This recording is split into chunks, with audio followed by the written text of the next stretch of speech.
Falar um pouco então sobre o artigo que fala sobre o predomínio do entretenimento no jornalismo esportivo para a promoção de grandes eventos, mais enfatizado então os programas do Globo Esporte de São Paulo e do Caderno de Esportes do canal Esporte Interativo. Então, o que esse artigo trata? Ele faz uma contextualização sobre o que está acontecendo no âmbito do jornalismo esportivo, que o esporte vem sendo retratado nesse contexto como um produto de consumo, de venda de mercadoria, e não como uma atividade que possa trazer fins culturais, históricos, e que possa agregar, então, como uma forma de uma prática saudável na vida dos indivíduos. Eles retratam exatamente essa questão de que acaba que a maioria dos esportes que falam um pouco sobre a questão esportiva no Brasil, elas se detêm basicamente no futebol.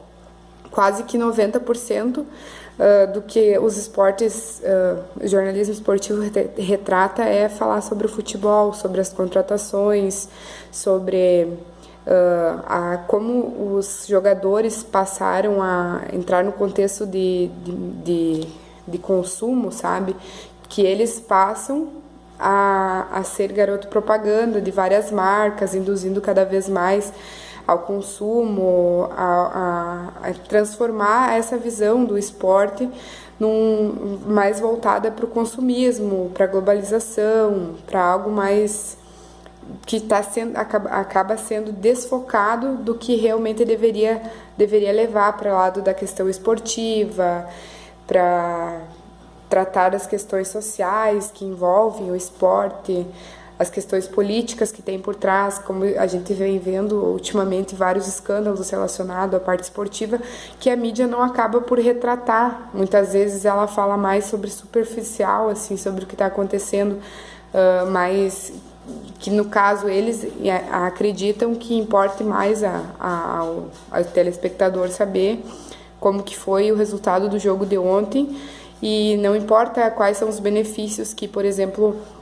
a Copa do Mundo trouxe para o Brasil e que os Jogos Olímpicos podem vir a trazer. Justamente esse enfoque que o autor tenta relatar no texto, né? Ele fala então sobre essa exploração do esporte como um produto de consumo, né? E que vem retratando cada vez mais isso, né? Que estamos em tempos de consumismo exagerado e que o esporte acaba se tornando uma ferramenta para que isso aconteça de uma maneira mais acelerada, né?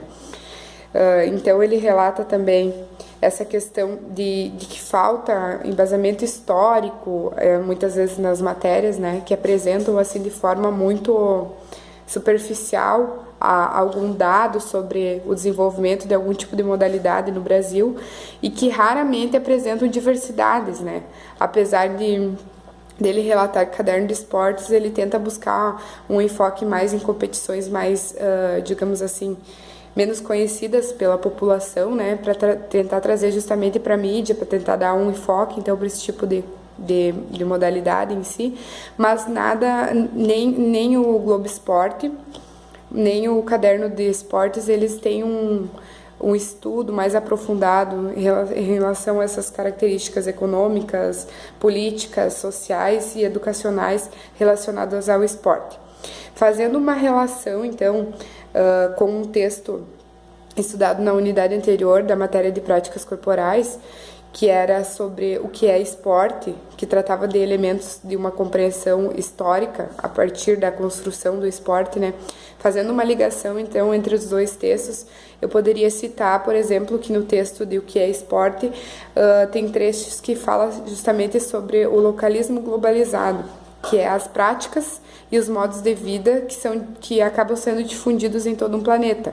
Ou seja, podemos relacionar então o futebol com esse tipo de localismo globalizado, né? Que o futebol ele acaba por se tornar algo conhecido, acabou por se tornar então algo conhecido internacionalmente, né? Muito na mídia.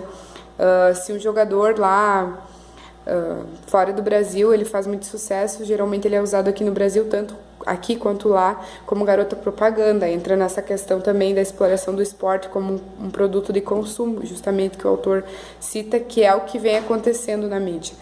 Ele relata justamente a necessidade de termos dentro desse jornalismo esportivo a questão da importância do esporte e a importância da variedade do esporte, né?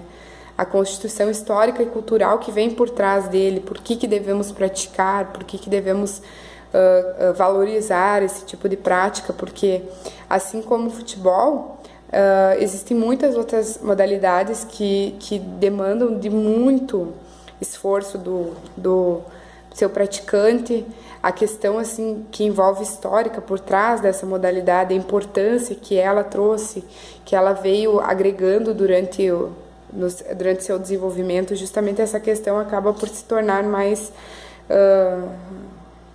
nula, né? Quase não aparece em relação ao futebol, que aparece bem mais na mídia do que as demais modalidades. E é justamente isso que o autor tenta mostrar, né? Por que a gente tem hoje um jornalismo esportivo voltado mais para o entretenimento do que a questão educacional, que mostra o porquê praticar, para que praticar. Então é um enfoque bem amplo assim, que a gente pode abrir nessa questão de começar a ser um pouco mais... visualizar um pouco, de uma maneira um pouco diferente esse tipo de entretenimento que está tendo na nossa mídia, né? De que forma isso também acaba por influenciar as nossas decisões, as nossas escolhas, como que a gente acaba encarando as demais modalidades. Será que não acabamos deixando de lado um pouco porque não aparece na mídia, porque quem sabe nossos alunos não vão despertar um interesse maior porque não vêm falar tanto sobre isso quanto do futebol, né? O que nós, como futuros profissionais, poderíamos fazer em relação a essa questão de trazer justamente a história cultural, econômica, que envolve todos os esportes, né? E não só aqueles que estão na mídia, então.